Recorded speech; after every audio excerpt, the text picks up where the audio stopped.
klomp goed gesê wat ek eintlik recorded wou gehad het.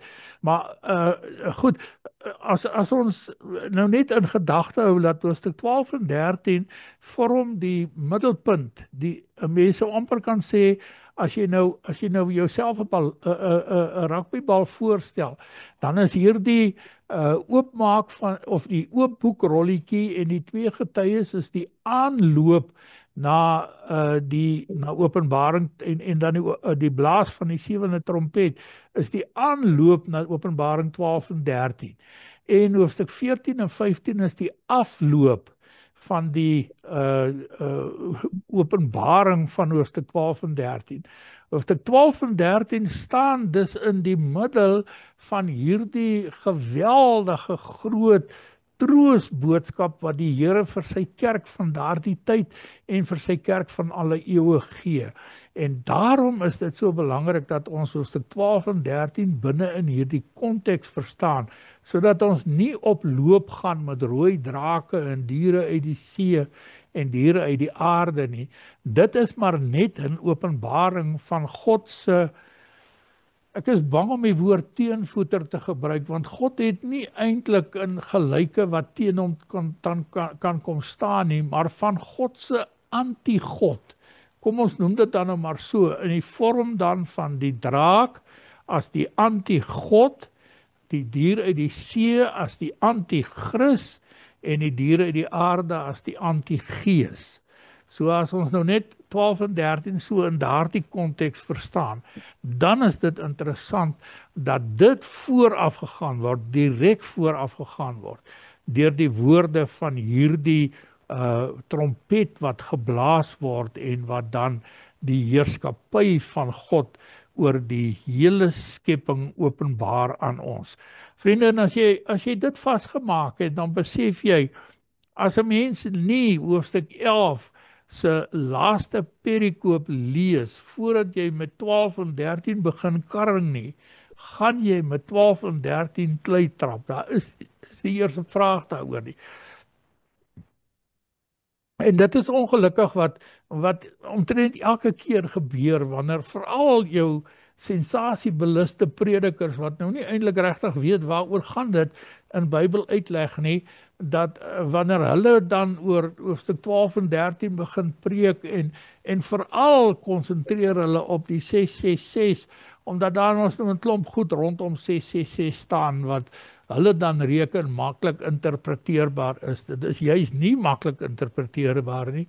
En die teks sê ook, wie wysheid kort kom, moet hier bietjie studie kom doen, dat hy kan agterkom wat hier aangaan.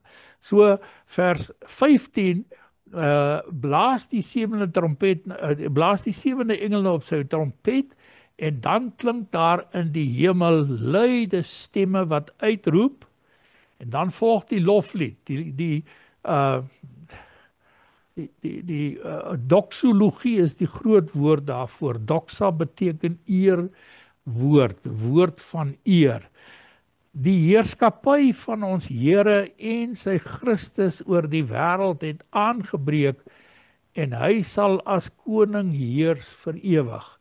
Die dingetjies wat hier uitstaan is dat die heerskappy van die Here en sy Christus, dit is God en die Messias, sy heerskappy het nou in die wêreld aangebreek.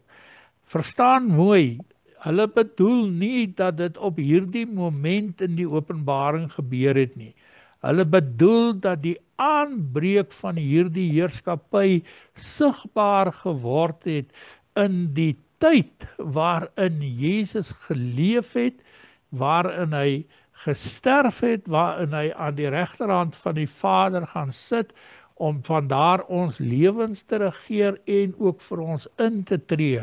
So hierdie heerskappy van God begin nie nuut in Openbaring 11 nie.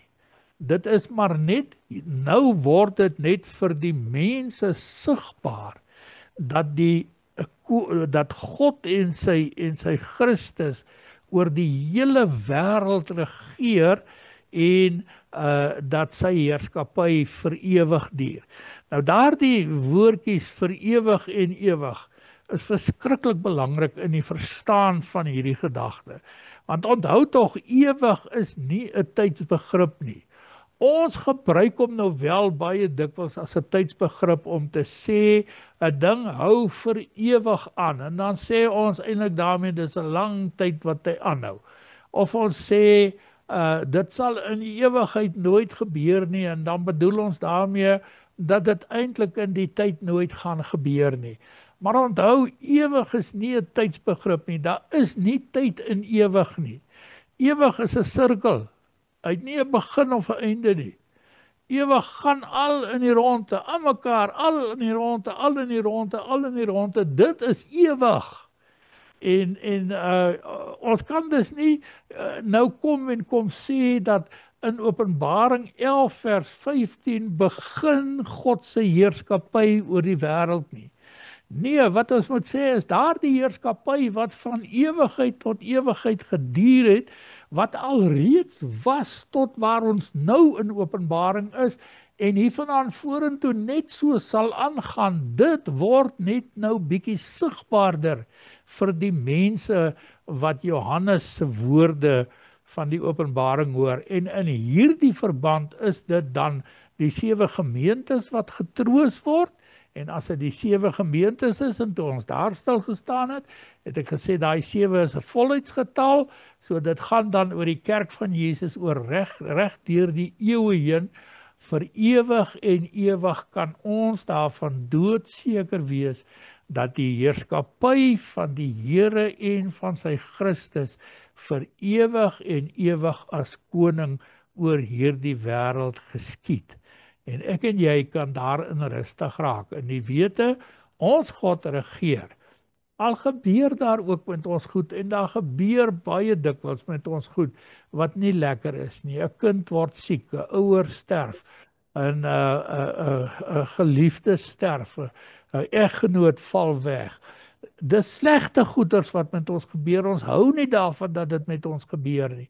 Maar dit gebeur altyd binne in die regeermag van die lewende God. Ek het in die week wat verby is 'n boekie gelees van 'n ou wat 'n verskriklike issue daarvan maak dat God nie 'n God van die dood is nie.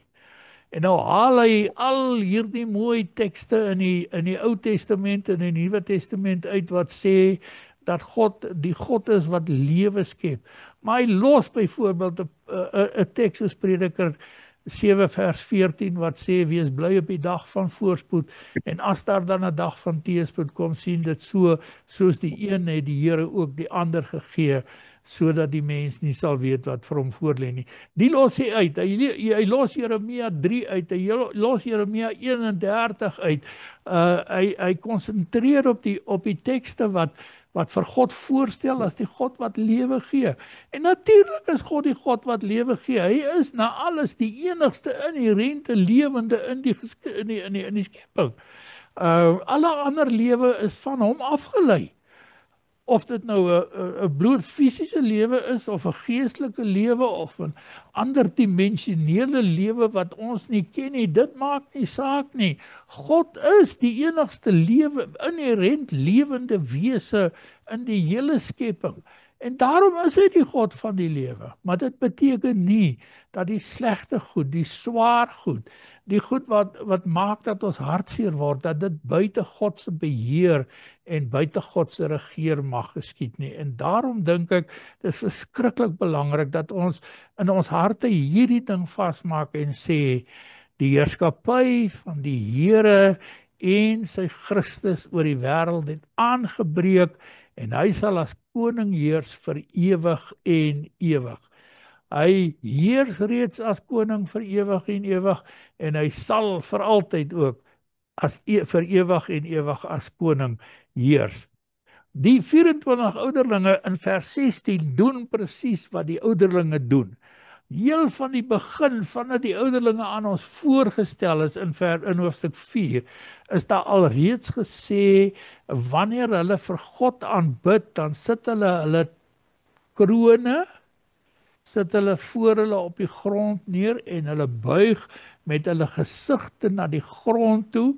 Dit dui daarop dat die krone wat hulle heers mag oor die oor die geskiedenis en die kosmos simboliseer, dat dit oorhandig word aan God en die neerbuig met hulle gesigte na die grond toe wys op die onderworpenheid van hierdie 24 absoluut uitverkorenes van die uitverkorenes. Dis 12 stamme van Israel en 12 apostels van die Nuwe Testament. Dis die huwelik tussen die Ou en die Nuwe Testament wat in hoofstuk 4 aan ons voorgestel word.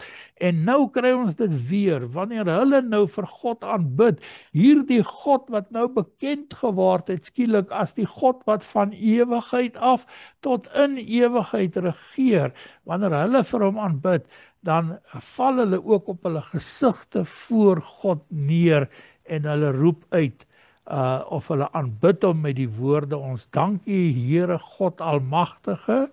En dan daai formule wat so telke male in die Openbaring gebruik word: U wat is en wat was. En gewoonlik hier in hoofstuk 1 en 2 rond word en vir ewig sal wees daarbij gevoeg, maar dis nie regtig nodig nie. U wat is en wat was, want om te is 'n durende ding. Dit gaan voort tot in alle ewigheid. Ons dank U, Here God Almagtige, U wat is en wat was, omdat U groot mag opgeneem het en as koning heers.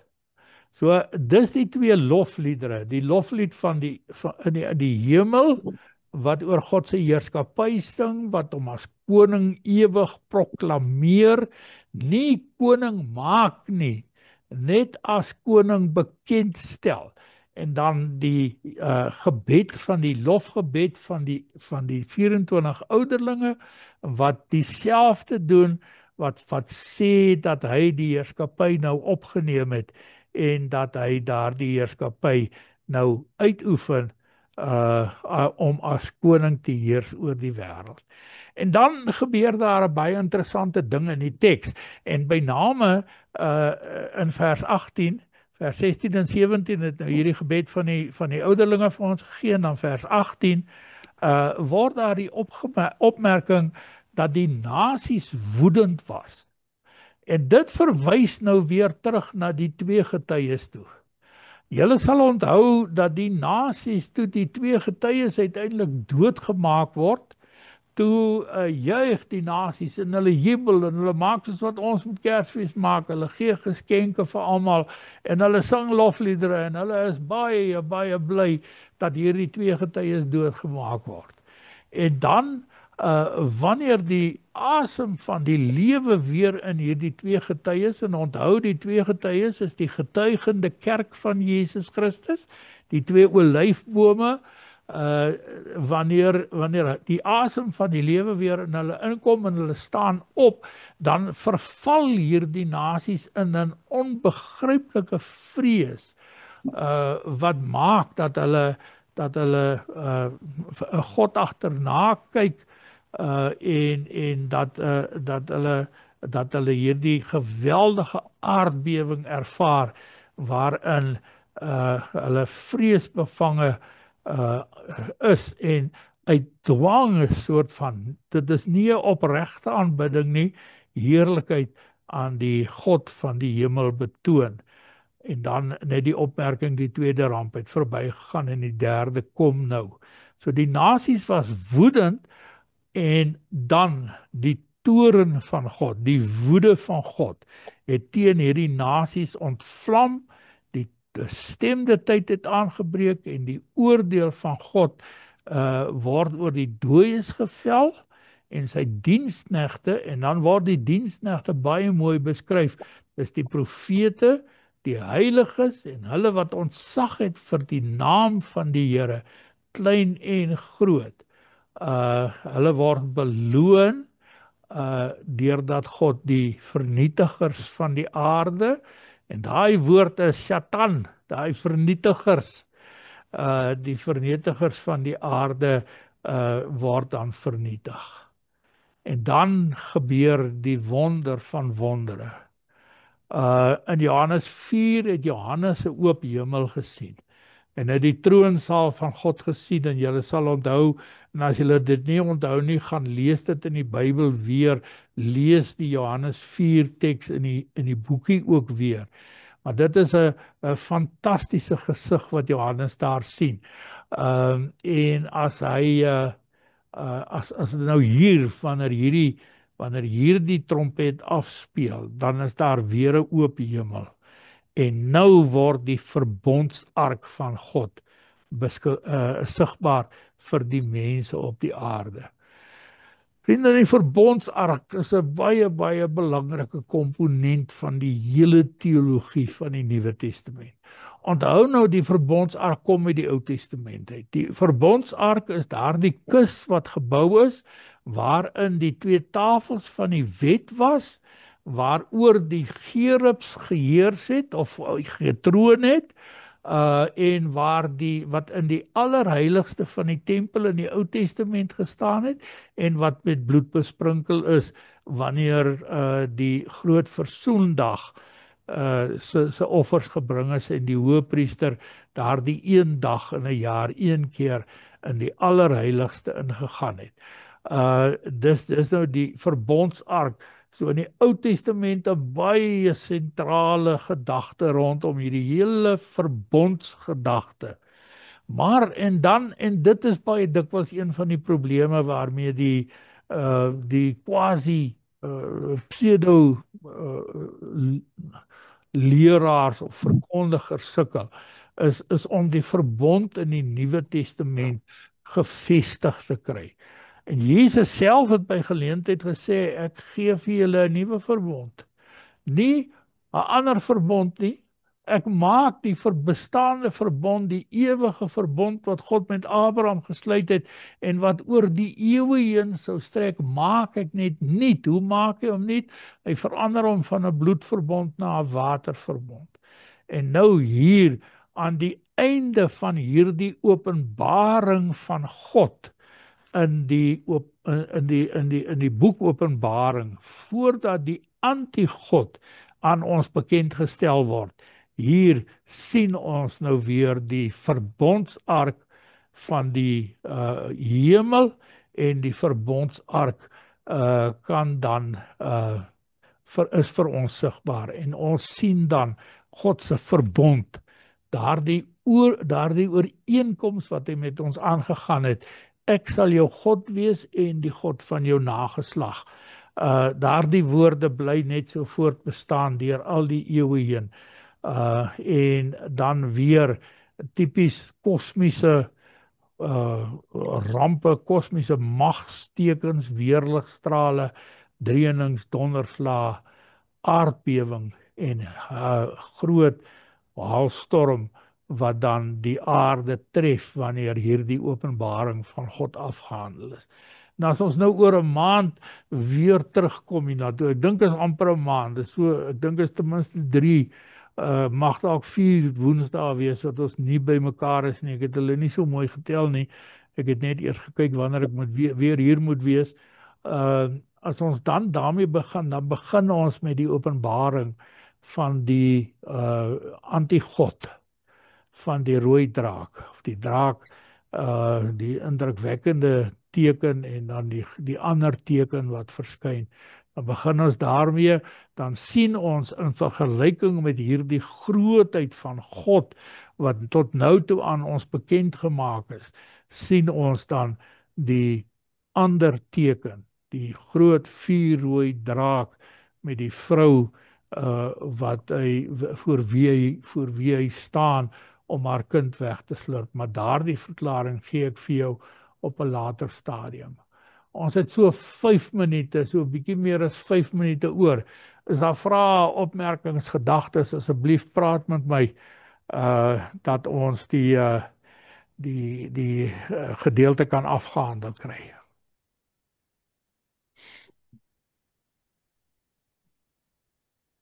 Dominee, ek het iets gemis.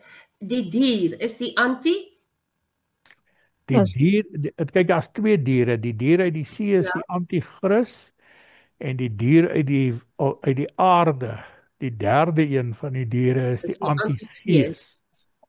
Ja, so dis die anti-God, anti-Christ, anti-gees in Openbaring 12 en 13, maar die gaan ons nou nog 'n volgende keer so drie geleenthede gebruik om by stil te staan. Maar dat die mense dit net helder in jou gedagtes sê, hier het ons te doen met die regerende God, die koninklike God. En teenoor hom word nou hier die vals trio aan ons voorgestel in hoofstuk 12 en 13. Dit duidelik, Dia? Dankie vir die vraag. Dis 'n goeie vraag, hoor. Wat vir my interessant is die ou verbond wat die Here nuut gemaak het. So die bloedverbond het nou 'n waterverbond geword, met ander woorde die doop. Ja, So die besnydenis het nou die doop geword. ja. Klok helder en Ja. duidelik in die Bybel, hoor. Okay. Daar kan geen vraag daaroor wees nie. Paulus praat baie daaroor. Ek het nou nie gaan kyk watter teks baie spesifiek nie, maar ek sal dit vir jou naslaan as jy graag wil weet. Sal ek vir jou kyk watter van die tekste spesifiek Paulus die besnydenis en die doop baie nou aan mekaar verbind. Maar daai verbintenis het die Here Jesus al gelê en dit loop reg deur die Nuwe Testament, loop daai verbintenis. Om die verbond uit die Nuwe Testament uit te skryf beteken dat jy die helfte van die Nuwe Testament uitskryf. Jy kan dit nie doen nie. Dit is en dis die probleem baie dikwels met die wederdopers, die wederdopers se Pinkster-evangelies, want hulle het nie almal 'n wederdoper se Pinkster-evangelies, en daar is Pinkstermense wat op 'n ander manier dink oor die doop as die gemiddelde ou wat ons mee die meeste te doen kry. Maar dis die probleem wat hulle haal die verbond uit die Bybel uit, want kan hulle daarop aanspraak maak dat die verbond nie vir my en my nageslag geld nie. Okay. En dan daar die hele gedagte dan rondom die groot doop. Okay. Sê. Nog, asseblief.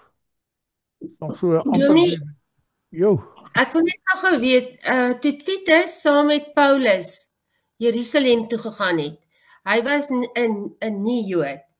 Hy Ja. was nie besny nie, Ja. maar God het hom nie verkwalik daaroor nie. Ja. Wat nou van mense wat nie gedoop is nie? Kyk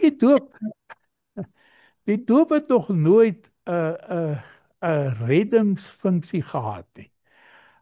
Die besnydenis ook nie. Die besnydenis het nie 'n reddingsfunksie gehad nie. Jy's nie gered omdat jy besny is nie. Dis juis Paulus se hele argument in Romeine. Jy het nie die besnydenis nodig om gered te word nie. Jy is besny omdat jy gered is. Dis jou waarborg, dis jou stempel. Dis die by wyse van spreke die chap wat God op jou voorkop sit wat sê jy behoort aan my. Dit geld vir die besnydenis en vir die doop, net soos wat dit in die Ou Testament gegeld het. Abraham byvoorbeeld skryf Paulus in Romeine as hy hierdie hele ding van Abraham se regverdiging deur geloof in die Romeine brief behandel. Dan sê hy, wanneer is Abraham regverdig verklaar? Nadat hy besny is of voordat hy besny is? Sê hy nee, hy het vir God geglo en daarom het God hom regverdig verklaar, want dis wat hy probeer bewys. Hy probeer bewys dat geloof die beginsel, die weg, die wyse is waarop mense tot geloof of waarop mense tot redding kom. So wat hy dat doen is hy sê dis nie die besnydenis wat van Abraham 'n regverdige mens gemaak het nie. Hy is besny omdat hy 'n regverdige mens was. God het hom regverdig verklaar en dieselfde geld van die doop. Hoor hierso, julle moenie vir julle deur mekaar laat maak met mense wat oor die doop allerhande snaakse goeders verkondig nie. Dit is sommer bog daardie. Hulle maak nou 'n vreeslike issue daarvan, van daar's nêrens 'n duidelike verwysing na kinderdoop byvoorbeeld in die Bybel nie. Dan vra ek, daai tronkbewaarder in Efese, toe Paulus en Silas in die tronk in Filippi sit, en die tronkbewaarder die aardbewing plaasvind en die deure oopgaan en almal se boeye afval en die tronkbewaarder homself wil doodmaak, want hy doen dit of nou self of die owerhede doen dit môreoggend. Toe skree Paulus vir hom, moenie jouself doodmaak nie, ons is almal nog hier. Dan vat hy vir Paulus en Silas en hy gaan versorg hulle wonde